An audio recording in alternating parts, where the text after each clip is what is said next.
Dimanche 23 mars 2014, Madame, Messieurs, bonsoir. Merci de votre fidélité. Bienvenue dans ce nouveau numéro de Pulsation Week-end.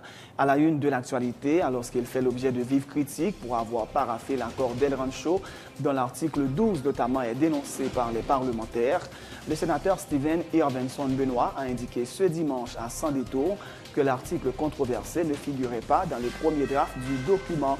Il reconnaît n'avoir pas pris le temps de relire le texte avant d'y apposer sa signature. Steven Benoit précise cependant que les représentants du Sénat ayant pris part aux discussions avaient clairement indiqué à la médiatrice qu'ils émettraient des réserves sur tout article qui serait contraire à l'esprit de la Constitution. La Chambre des députés et le Sénat doivent se prononcer sur l'accord, indique le premier sénateur de l'Ouest.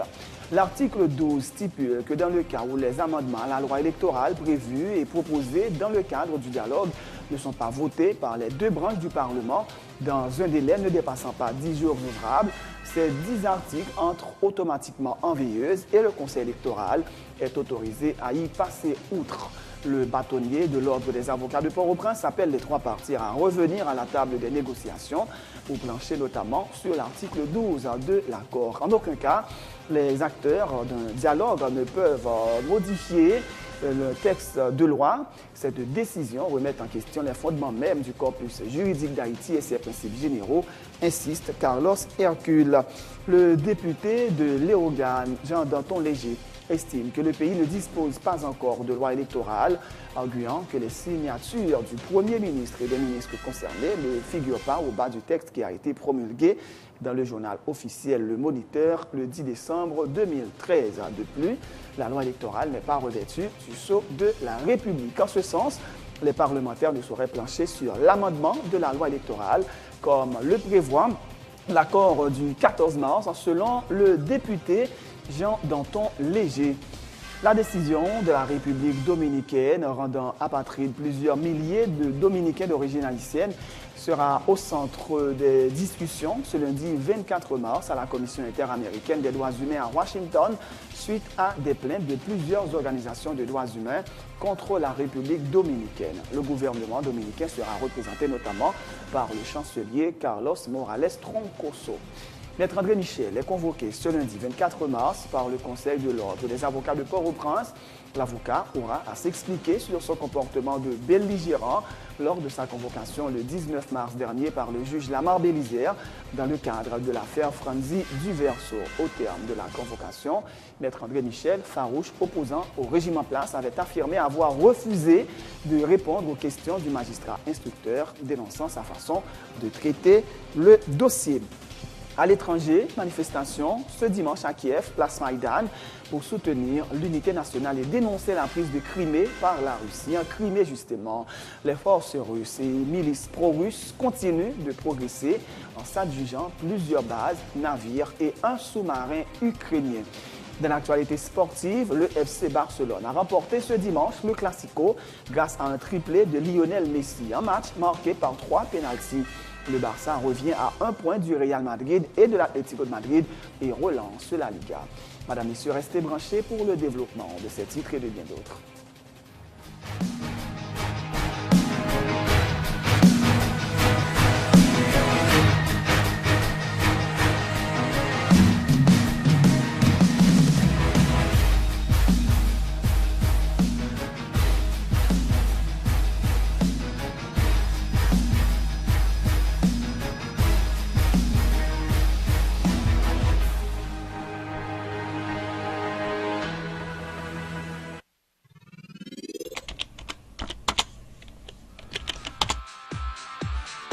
Bienvenue à cette édition d'Information Pulsation, l'essentiel de l'actualité de la journée.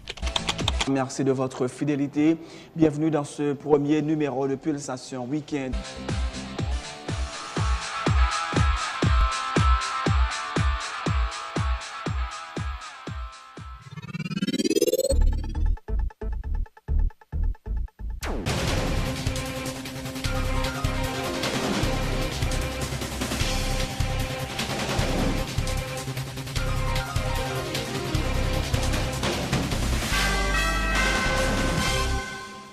de recherche, bienvenue dans le développement du journal alors qu'il fait l'objet de vives critiques pour avoir paraphé l'accord d'El Rancho, dont l'article 12 notamment est dénoncé par les parlementaires. Le sénateur Stephen Irvinson Benoit a indiqué ce dimanche à Sans Détour que l'article controversé ne figurait pas dans le premier draft du document. Il reconnaît n'avoir pas pris le temps de relire le texte avant d'y apposer sa signature.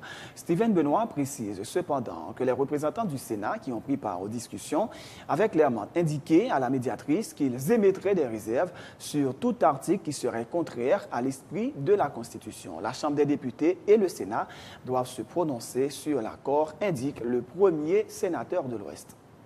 Document gagne 13 articles. Article où est demandé et mettre en veilleuse ou paquet article dans le loi électorale là, pas jamais existé.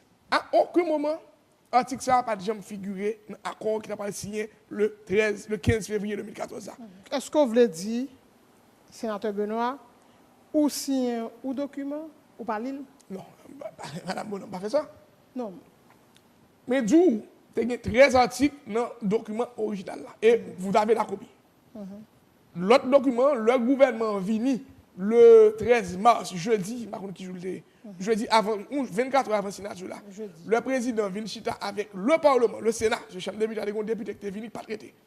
Le Sénat, président vini avec article ça. Et le président Dera et le vice-président Richer et votre serviteur, le sénateur Benoît, nous rappeler conférence épiscopale là et tout le monde qui était là depuis un article qui sorti dans la constitution nous mettons réserve nous depuis en laisse ou lit nous pas là-dedans nous pas sortir dans la constitution on a dit si on bagaille faut population comprendre le contexte ça tout document tout travail qu'a fait là on pas un document devant surtout dernier jour son travail qu'a fait avec à travers une projection qu'a fait sous un mur donc au fur et à mesure du débat a fait, correction a porté, mais à travers une projection. Dans tous les accords qu'a signé, il y a un bon accord 24 heures de temps, 48 heures de temps ou 2-3 heures de temps à l'avance, ou à chita dans une salle à conseiller, ou lit attentivement l'accord là, article par article, et puis ou porter correction encore si moun qui t'a tapé a fait erreur, et puis on dit, mes corrections finales ou gagné, chaque partie fait, et puis on dit, ou prêt à signer un document encore qui parle réimprimer avec toute correction, et puis qu'on est là, on continue à signer. Nous, mais pas ça arriver. C'est que l'heure, nous sommes pas là. L'heure, il y a un document pour signer, ou gagner 5 secondes de l'heure où on mettez plus mot à l'heure où on recevoir le document. Donc, on n'a pas le temps de lire le document. Comprenez bien, oui? Ou faire foi à ça, ou te dire. Ce qui est anormal. Ce qui est très anormal. Si c'est comme ça, à quoi tomber? À quoi tomber? Mais nous prenons un d'accord là. Même, nous sommes de conviction. Même pas tête dessus. Nous entendez la rue. Nous entendez ça qu'a fait là. Bah la dénoncer. Moi ça m'a recommandé. Il faut président Dera et président Timoléon dès demain ou mardi comme c'est le jour de mardi jour de séance et pour tous les deux présidents prendre accord signé. Accord signé par contre ça quand final accord signé tellement de version de l'accord signé comme signé m'admettre. Pour le devant l'assemblée la fait débat pendant toute journée mardi devant la presse et puis on a voté sur lui. L'article 12 stipule que dans le cas où les amendements à la loi électorale prévus et proposés dans le cadre du dialogue ne sont pas votés par les deux branches du Parlement dans un délai ne dépassant pas 10 jours ouvrables, les partis constatent avec le Conseil électoral provisoire l'impossibilité matérielle d'appliquer les articles visés. En conséquence, les partis conviennent que ces 10 articles entrent automatiquement en veilleuse et l'organisme électoral est autorisé à y passer outre. Le bâtonnier de l'Ordre des avocats de Port-au-Prince appelle les trois parties à revenir à la table des négociations pour plancher notamment sur l'article 12 de l'accord qui traite de la loi électorale, qui, rappelle-t-il, est une question d'ordre public. En aucun cas, les acteurs du dialogue ne peuvent modifier un texte de loi. Cette décision remet en question les fondements même du corpus juridique d'Haïti et ses principes généraux, insiste Maître Carlos Hercule. Il appelle les principaux signataires à peser les conséquences encourues en cas de maintien de l'article 12 de l'accord du 14 mars.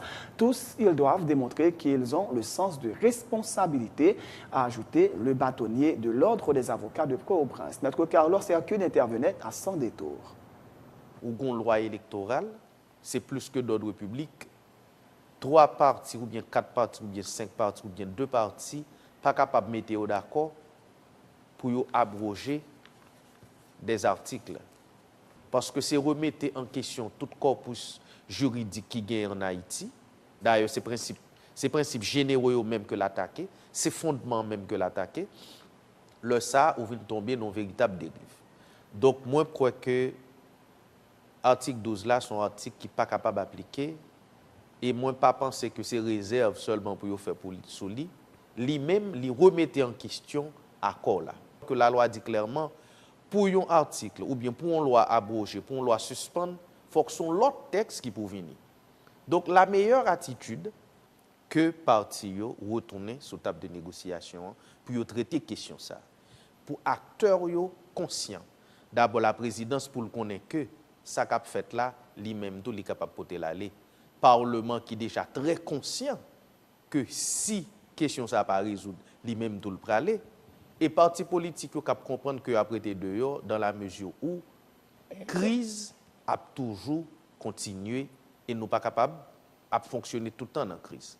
Moi je pense que là Marie-Lucie gagne une responsabilité pour tout acteur yo fait montre. Moi demander vraiment avec monsieur tout le monde qui fait partie de dialogue là retourner dans la table de négociation parce que l'article 12 n'est pas capable. Le député de Léogane, Jean-Danton Léger, qui participait également à Sans détour, a estimé que le pays ne dispose pas encore de loi électorale, arguant que les signatures du Premier ministre et des ministres concernés ne figurent pas au bas du texte qui a été promulgué dans le journal officiel Le Moniteur le 10 décembre 2013. De plus, la loi électorale n'est pas revêtue du sceau de la République, a-t-il dit.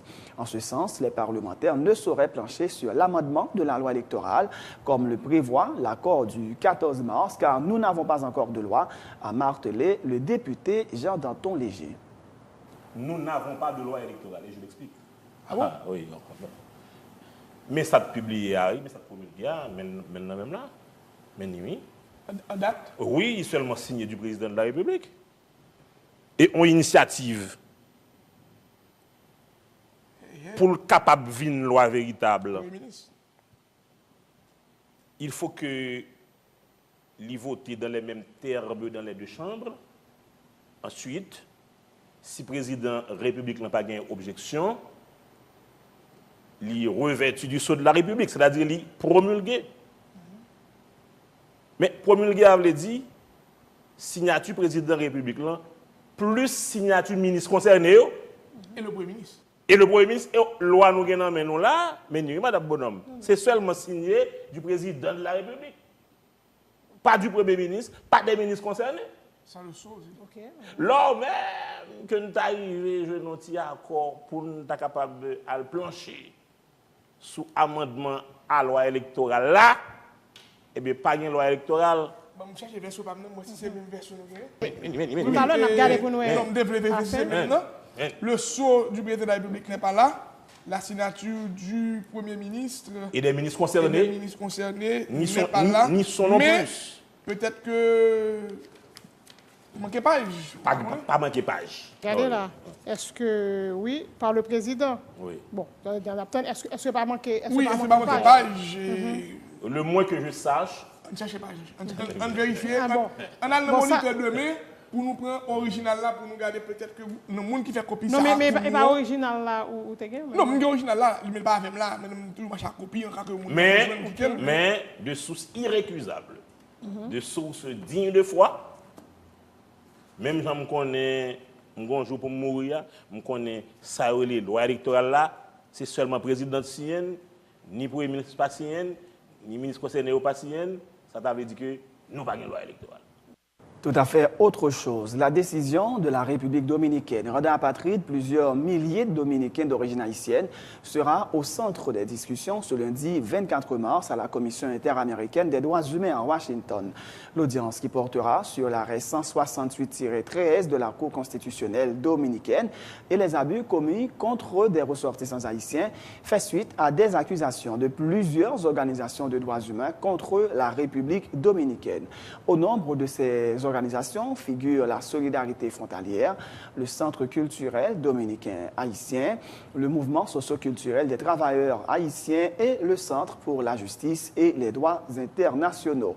Le gouvernement dominicain sera représenté par le chancelier Carlos Morales Troncoso, qui sera accompagné notamment de Radis Sabero de Polanco, un spécialiste en droits humains et cadre du ministère des Affaires étrangères, alors que le président de la Junte centrale électorale, Roberto Rosario, avait estimé que le gouvernement dominicain n'avait pas à se présenter devant la CIDH dans le cadre de ce dossier, rapporte la presse dominicaine. Maître André Michel est convoqué ce lundi 24 mars par le Conseil de l'Ordre des avocats de Port-au-Prince.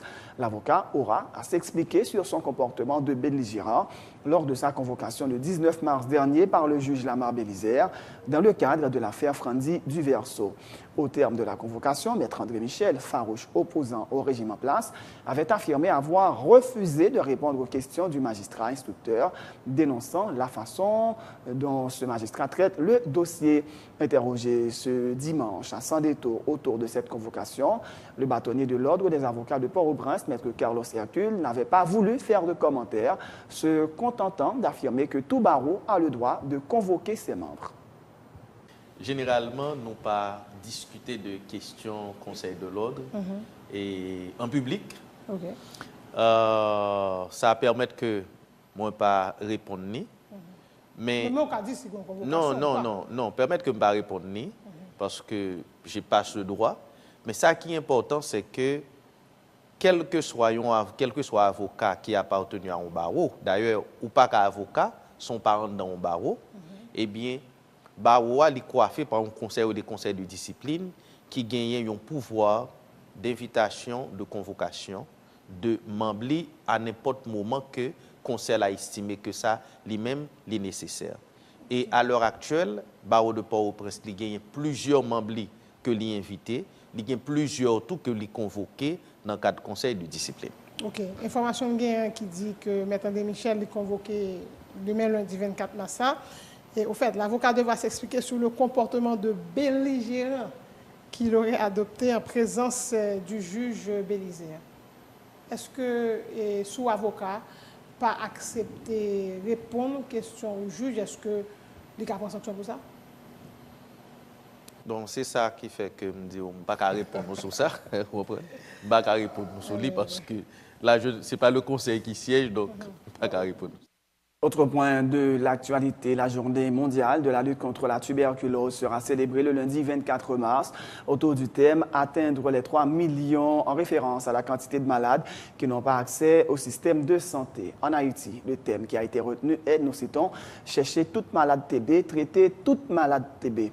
Une façon pour les autorités sanitaires haïtiennes de mettre l'accent sur la nécessité de permettre à tous les malades se trouvant sur le territoire de bénéficier, indépendamment de leur origine, leur rang social ou leur milieu de services de soins antituberculeux disponibles dans plus de 260 centres de santé repartis à travers le pays. La directrice générale du MSPP, Dr Guerlaine Raymond-Charit, assure que des intrants de laboratoire sont disponibles, aussi bien que des médicaments essentiels à la prise en charge sur tout le territoire national. Elle fait savoir que la tuberculose demeure une préoccupation quotidienne des autorités sanitaires car elle est à la fois endémique et curable. La prise en charge de la tuberculose représente une préoccupation quotidienne du ministère de la Santé publique et de la population. Les raisons de ce souci résident dans le fait que la maladie est d'une part endémique chez nous et d'autre part, elle est curable. Nous ne pouvons tolérer qu'une maladie curable emporte nos concitoyens sans autre cause exceptionnellement grave. C'est pourquoi nous devons décupler nos efforts pour dépister et traiter tous les malades en quelque endroit qu'ils se trouvent, de quelque niveau d'éducation qu'ils soient, à quelque groupe socio-économique qu'ils appartiennent. Ceci s'exprime bien dans le thème du jour « Chercher toute malade TB, traiter toute malade TB ». Le ministère invite toute la population à faire de ce thème un slogan motivateur, un moteur de sensibilisation, un leitmotiv d'engagement. Nous exhortons toute la population à s'inscrire dans la lutte contre la tuberculose aux côtés du ministère de la Santé publique et de la population. Le premier pas à faire est de s'informer et d'appliquer les consignes ou principes recommandés. Savoir que quelqu'un qui tousse depuis plus de 2 semaines doit aller au centre de santé pour être testé, c'est l'essentiel à retenir. Fort heureusement, nous disposons des médicaments essentiels pour le traitement. Nous disposons aussi des intrants de laboratoire pour le diagnostic. Le programme national de lutte contre la tuberculose fonctionne sur tout le territoire de la République. Les services et soins antituberculeux sont offerts dans 263 centres répartis dans les 10 départements géographiques. Le gouvernement de la République a décidé de développer un réseau de 10 414 agents de santé communautaire polyvalents à raison de 1 pour 1000 habitants. Ces agents seront rattachés aux institutions de santé tout en encadrant et en accompagnant la communauté. Haïti dispose des meilleurs traitements anti-tuberculeux, a indiqué pour sa part Dr Brunel Denoné, directeur exécutif de l'unité de coordination des programmes au sein du MSPP. Il informe que ces 2 dernières années, jusqu'à 84% des malades ont été traités de manière efficace. De son côté, Dr Mozart Bélizer, le directeur médical de Signo, en centre de référence en matière de lutte contre la tuberculose, annonce lundi 24 mars l'inauguration des travaux des nouveaux bâtiments de l'hôpital qui aura désormais une capacité d'accueil de 70 patients. Nous avons dénombré, nous avons dépisté 16 753 cas. Et en 2013, nous avons dépisté 16 151. Ça veut dire que il y a une variation qui fait entre 2 années. Quantité de nouveaux cas, nouveau monde qui a présenté maladie a fait baisser en 2013. Le cas qui est plus important pour nous, c'est le cas qui est capable de passer la maladie, cas infectieux, cas contagieux. Eh bien, l'incidence cas contagieux est autour de 131 pour 100 000. Le traitement que nous gagnons dans la tuberculose, c'est le meilleur traitement qui gagne. Nous gagnons les meilleurs médicaments dans le programme pour traiter les gens. Traitement très efficace. Depuis que les gens commencent à prendre un traitement, ou respecter les principes, ou faire durer que nous demandons là, actuellement nous demandons pour prendre un traitement pendant 6 mois, ou à guérir, ou pas de problème. Nous réussissons à arriver à 80% de guérison, de succès dans le traitement en 2012, et en 2013 nous faisons une montée encore, nous arrivons jusqu'à 84%. Donc ça veut dire que le programme n'a marché, ça veut dire que nous faisons pour nous encourager tout le monde à bénéficier de traitement ça là où besoin. C'est un hôpital qui entre dans la chaîne de lutte contre la tuberculose en Haïti, de grande importance côté il y a. Parfois, il y a pile de monde qui ignore, mais nous jouons un grand rôle côté nous parce que nous sommes servis comme l'hôpital de référence. Si par exemple, il y a maladie sud-est, il y a sud, qui sorti la Gondam, c'est tout partout, c'est la ruine. Nous faisons 15 ans avec ces consultations par jour. Donc, la consultation, il y a des gens qui méritent hospitalisation. Nous avons une capacité d'hospitalisation, nous, 45 lits qu'on y a. Pour TBA, 10 lits pour co-infection. Mais à partir de lundi, qui a inauguré l'hôpital, le reconstruit, la capacité a augmenté. Je ne pas privé à 170 lits avant, je privé maintenant à 70. 35 hommes, 35 femmes.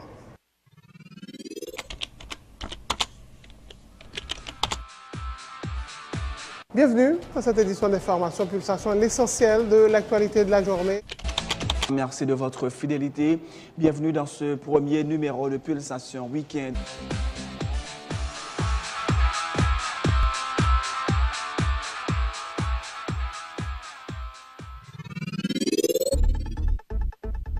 Nous sommes à la fin de ce journal, mais avant de vous quitter, voici un rappel des titres. Alors qu'il fait l'objet de vives critiques pour avoir paraphé l'accord del Rancho, dont l'article 12 notamment est dénoncé par les parlementaires, le sénateur Stephen Irvinson Benoit a indiqué ce dimanche à Sans Détour que l'article controversé ne figurait pas dans le premier draft du document. Il reconnaît n'avoir pas pris le temps de relire le texte avant d'y apposer sa signature. Stephen Benoit précise cependant que les représentants du Sénat ayant pris part aux discussions avaient clairement indiqué à la médiatrice qu'ils émettraient des réserves sur tout article qui serait contraire à l'esprit de la Constitution. La Chambre des députés et le Sénat doivent se prononcer sur l'accord, indique le premier sénateur de l'Ouest. L'article 12 stipule que dans le cas où les amendements à la loi électorale prévus et proposés dans le cadre du dialogue ne sont pas votés par les deux branches du Parlement dans un délai ne dépassant pas 10 jours ouvrables, ces 10 articles entrent automatiquement en veilleuse et le Conseil électoral est autorisé à y passer outre. Le bâtonnier de l'Ordre des avocats de Port-au-Prince appelle les trois parties à revenir à la table des négociations pour plancher notamment sur l'article 12. En aucun cas, les acteurs du dialogue ne peuvent modifier un texte de loi, a-t-il dit. Cette décision remet en question les fondements même du corpus juridique d'Haïti et ses principes généraux, insiste Maître Carlos Hercule.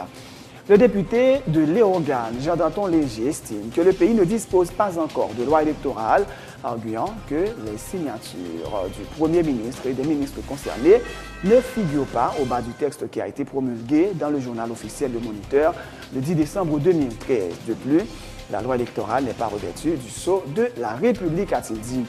En ce sens, les parlementaires ne sauraient plancher sur l'amendement de la loi électorale, comme le prévoit l'accord du 14 mars, selon le député Jean-Danton Léger. La décision de la République dominicaine rendant apatride des centaines de milliers de Dominicains d'origine haïtienne sera au centre des discussions ce lundi 24 mars à la Commission interaméricaine des droits humains à Washington, suite à des plaintes de plusieurs organisations des droits humains contre la République dominicaine. Le gouvernement dominicain sera représenté notamment par le chancelier Carlos Morales Troncoso. Maître André Michel est convoqué ce lundi 24 mars par le Conseil de l'Ordre des avocats de Port-au-Prince. L'avocat aura à s'expliquer pour son comportement de belligérant lors de sa convocation le 19 mars dernier par le juge Lamar Bélizière dans le cadre de l'affaire Franzi Duverso. Au terme de la convocation, Maître André Michel, un farouche opposant au régime en place, avait affirmé avoir refusé de répondre aux questions du magistrat instructeur dénonçant sa façon de traiter le dossier. À l'étranger, manifestation ce dimanche à Kiev, place Maïdan, pour soutenir l'unité nationale et dénoncer la prise de Crimée par la Russie. En Crimée, justement, les forces russes et milices pro-russes continuent de progresser en s'adjugeant plusieurs bases, navires et un sous-marin ukrainien. Dans l'actualité sportive, le FC Barcelone a remporté ce dimanche le Classico grâce à un triplé de Lionel Messi, un match marqué par 3 pénaltys. Le Barça revient à 1 point du Real Madrid et de l'Atlético de Madrid et relance du même coup la Liga.